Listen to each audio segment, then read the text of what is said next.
Oui, il faut essayer de relever la tête, mais en même temps, c'est un peu contradictoire parce que je pense qu'il est très important de très vite se lancer et de se casser la gueule aussi. Ouais. Donc, c'est très difficile de se projeter quand des projets sont vraiment naissants. Et en même temps, c'est intéressant pour le futur même du projet, mais je préfère d'abord que les gens se lancent, se testent, se cassent la gueule. T'es partisan du je me lance, j'échoue, je me lance, j'échoue, je me lance. Tout à fait, je pense que c'est comme ça qu'on apprend le plus en fait.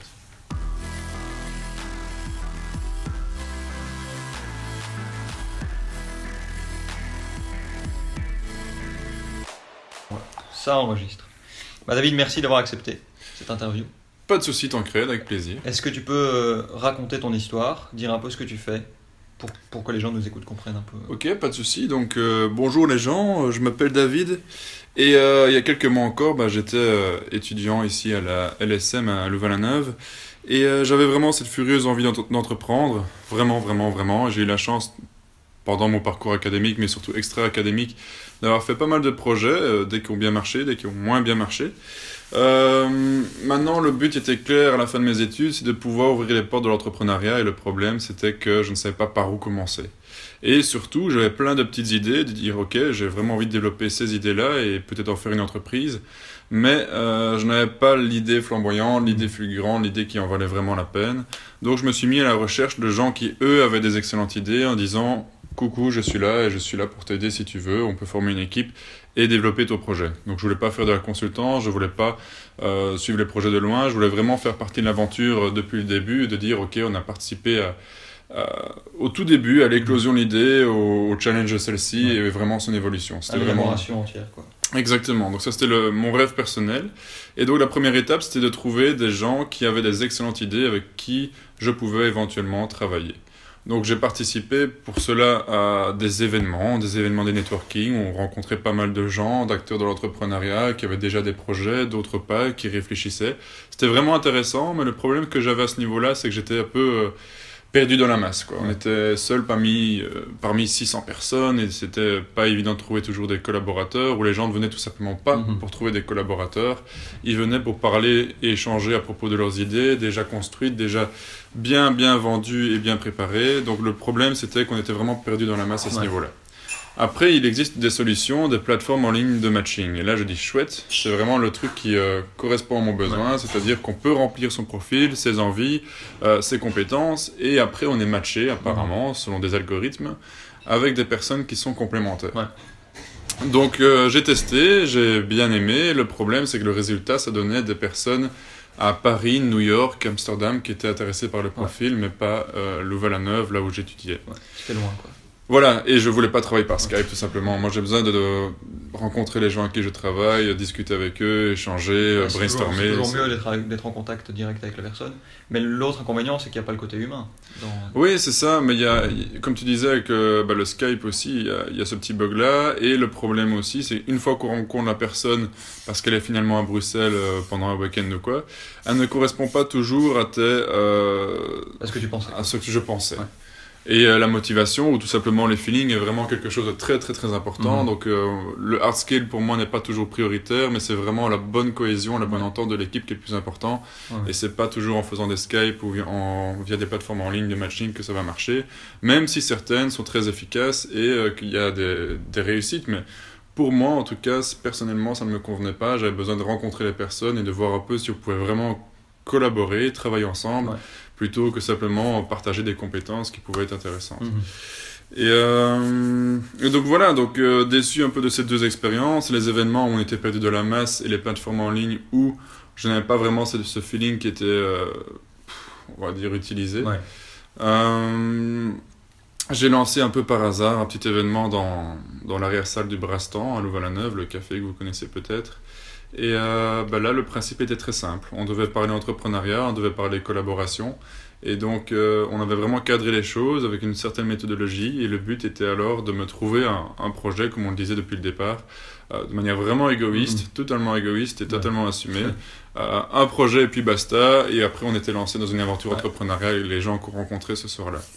Le souci, entre guillemets, c'est que ça a bien marché. J'ai trouvé des chouettes projets sur lesquels travailler, mais après, on a eu des demandes pour faire un deuxième, un troisième, un quatrième événement. Et donc, on a vraiment développé le concept « Oh, I met my co-founder ».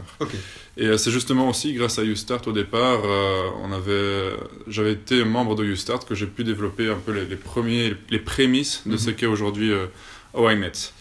Et voilà, donc en un an, on s'est rendu compte qu'on avait fait 18 événements et qu'on pouvait commencer à valider les hypothèses et commencer à construire là-dessus et développer vraiment cette méthodologie, ce concept d'événements entrepreneuriaux de proximité, permettant aux gens de partager leurs idées, de les challenger, d'avoir des feedbacks, mais surtout de trouver des collaborateurs avec qui il y a directement une bonne entente, enfin un feeling, on voit que les atomes crochus ou pas assez rapidement grâce à notre méthodologie, et ainsi ils trouvent des collaborateurs complémentaires en énergie, en temps et surtout en compétences pour pouvoir développer alors leurs idées. Okay. Et donc quand tu as mis en place ce premier événement, est-ce que tu as fait un événement sur Facebook, j'imagine? Est-ce que tu l'as vendu en disant moi c'est David, je cherche un projet, ou est-ce que tu l'as vendu en disant si vous avez une idée, venez vous rencontrer d'autres personnes qui veulent entreprendre? Non, pas du tout, je suis pas du tout égocentrique à ce point-là, c'était vraiment très ouvert.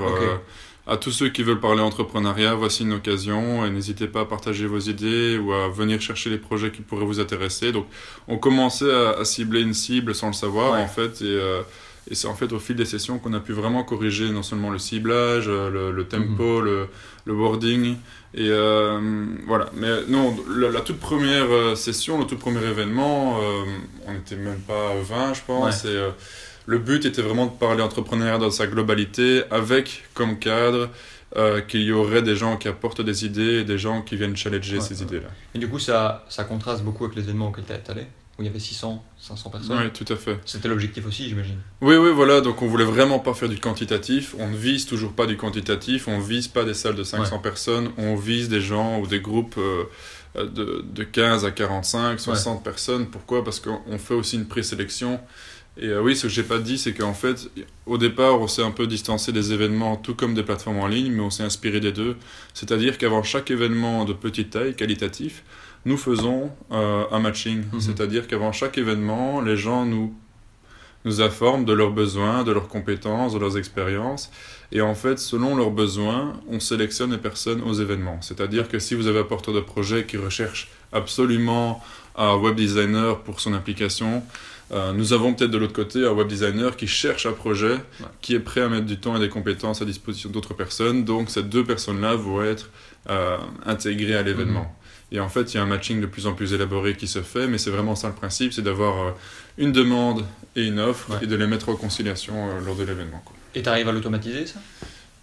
Pour l'instant, on est en train d'y travailler, mais ce qui est assez marquant, c'est que dans les nouvelles innovations, enfin les startups de demain, c'est qu'on ne sait pas vraiment cataloguer les compétences de chacun. Il y a aussi pas mal de compétences qui émergent et qui sont assez nouvelles sur le marché. Et je suis un peu contre le fait de tout cataloguer. Pourquoi? Parce que quelqu'un va définir son besoin d'une certaine manière, et une autre personne va définir ses compétences d'une certaine manière. Elles ne vont pas avoir les mêmes termes pour définir leurs propres atouts, mais pourtant ils sont extrêmement complémentaires, parce qu'on va parler de management, de quelqu'un capable en gestion, et l'autre va dire je sais faire des business plans ou je recherche des choses. Ce sont des choses qui ne vont pas utiliser la même terminologie, mais qui sont faites pour s'entraider en fait. D'accord, ok. Donc tout le monde n'a pas la même définition de ce qu'ils font, donc c'est pour ça que c'est difficile à automatiser.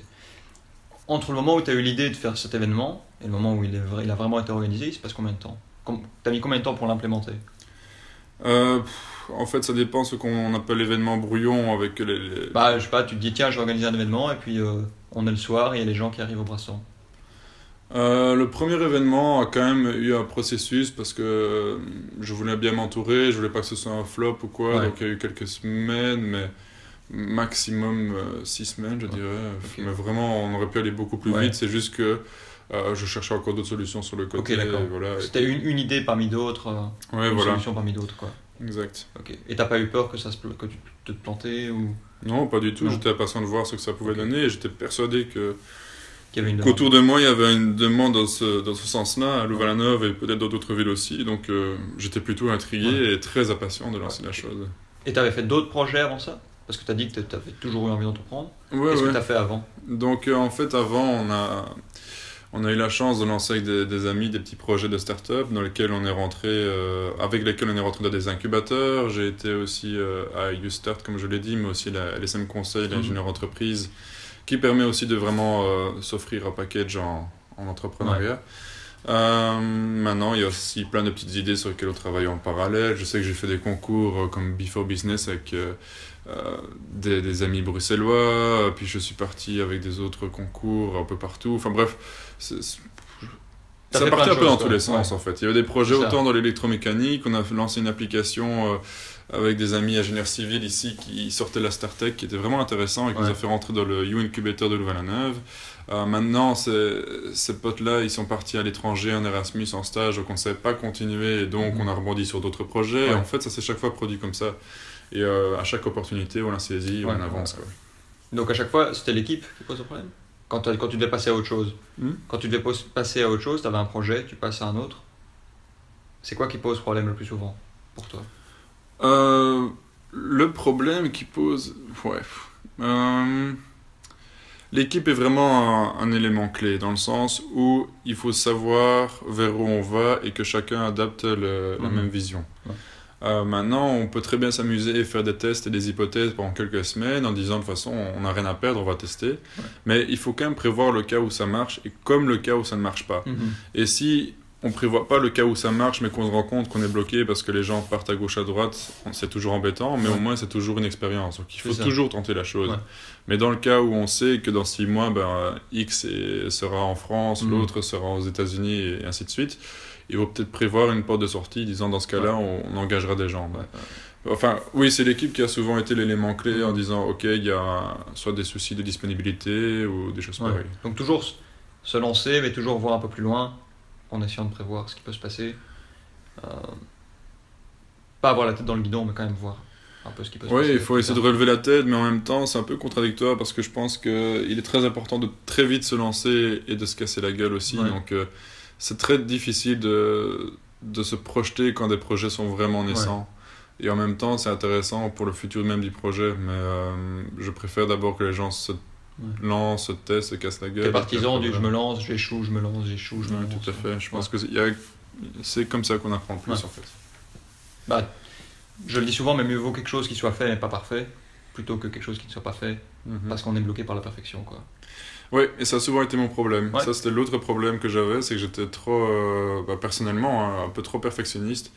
Et donc, je préférais retarder d'une semaine, un mois, des fois, pour le temps de retravailler le dernier détail qui m'empêchait de dormir.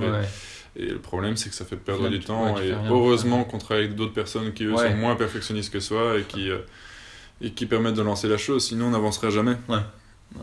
C'est ce que tu proposes en plus de ça avec How I Met. Oui, justement. Donc mais est-ce que les gens arrivent à se connaître en une si petite période de temps? En fait, c'est une excellente introduction. Donc, notre méthodologie est fort similaire à un speed dating, mais bien améliorée. Et en quelques minutes, tu prends vraiment conscience de ce que la personne peut apporter au projet, mais surtout à toi-même. Disant, ok, je me vois bien travailler avec Pierre, Paul, Jacques, peu importe, mais je vois qu'on partage la même terminologie, qu'on a vraiment envie, que quand je lui parle de mon projet, tiens, ça l'intéresse, parce qu'on voit aussi directement quand les gens posent des questions pour poser des questions. Maintenant, on a vraiment une méthodologie qui permet aux gens aussi d'aborder des questions un peu plus épineuses. Donc, est-ce que tu es prêt à sacrifier un an de salaire parce que tu n'es plus étudiant pour le projet? Est-ce que tu es prêt à ne pas gagner ta vie? Est-ce que tu es plutôt aussi, et ça n'a rien à voir, mais c'est aussi important dans la culture de travail, est-ce que tu es plutôt short t-shirt pour aller travailler ou chemise-cravate tout le temps parce qu'on ne sait jamais? Ça va un peu dépeindre le personnage que tu as en face de toi, et là, c'est très important de comprendre qui tu es en face de toi. Donc non, on ne peut pas connaître la personne aussi bien que si tu travailles avec elle pendant 6 mois. Mais en une soirée, c'est vraiment impressionnant, comme tu sais au moins décrypter le personnage grossièrement, mais au moins tu sais déjà avec qui tu ne vas pas travailler et avec qui il y a beaucoup plus de chances que tu peux collaborer. Je pense aussi. Et puis surtout, on a une activité en 2 temps, où le premier temps est très challengeant, rapide, efficace, et le deuxième temps, c'est voilà, maintenant vous pouvez prendre le temps, il n'y a plus de règles, il n'y a plus d'obligations, et vous pouvez rediscuter avec les personnes avec qui vous avez l'impression qu'il y a un très bon feeling. Et après, vous pouvez confirmer la chose ou pas. C'est embêtant et en même temps, c'est... Voilà, exactement. On fait des événements qui commencent normalement vers 19h, 20h, 18h des fois. Et on est souvent parti jusqu'à 1h du matin parce qu'on s'emballe dans les discussions. Et c'est ça qui est génial. Le brainstorming qui part. Ça veut dire que ça marche, quoi. Oui, voilà. C'est vraiment incroyable les échanges qui se font là. Et donc, tu as fini tes études. Tu as décidé de prendre le temps de développer ça. Comment est-ce que ta famille a réagi quand tu leur annonces, voilà, je prends le temps de développer mon projet et je me lance pas tout de suite dans la vie professionnelle, enfin dans la vie professionnel comme la majorité des gens la voient en tout cas. Il s'y attendait. Un demi-mot, pourquoi? Parce que j'ai toujours fait pas mal de projets. Ouais. Et le dernier en date, en fait, m'a amené à organiser la Coupe d'Europe de football en France. J'étais parti quelques mois à Bordeaux, où j'ai pu travailler avec l'équipe là-bas. Et j'avais joué sur le fait qu'il y avait cette expérience-là, que je voulais aussi décaler mon mémoire pour mieux le faire, justement mon défaut d'être trop perfectionniste. Ouais. Donc j'avais terminé mes cours et j'avais terminé mes études dans ce sens-là, mais j'avais toujours le mémoire à rendre, ouais. Donc j'étais encore étudiant. Et j'ai tablé sur le fait d'avoir l'expérience du football que j'adorais, le mémoire, et puis en parallèle, laissez-moi travailler sur l'entrepreneuriat, et ne soyez pas déçus si je ne prends pas un job ou quoi, je veux vraiment donner toutes les chances sur le projet. Et donc c'est comme ça que c'est parti, et en fait j'ai eu la chance d'avoir un cursus correct, et donc ils m'ont fait confiance en disant on voit que tu es quand même sérieux et que tu as quand même travaillé, donc... Voilà, à partir de ce moment-là, si la confiance est donnée, c'est très important d'avoir un milieu qui t'encourage à ce niveau-là. Quoi. Ouais. Et puis même dans le cas où ça n'aurait pas marché, tu avais quand même un bon diplôme, tu n'aurais pas eu de mal à... Oui, je sais pas.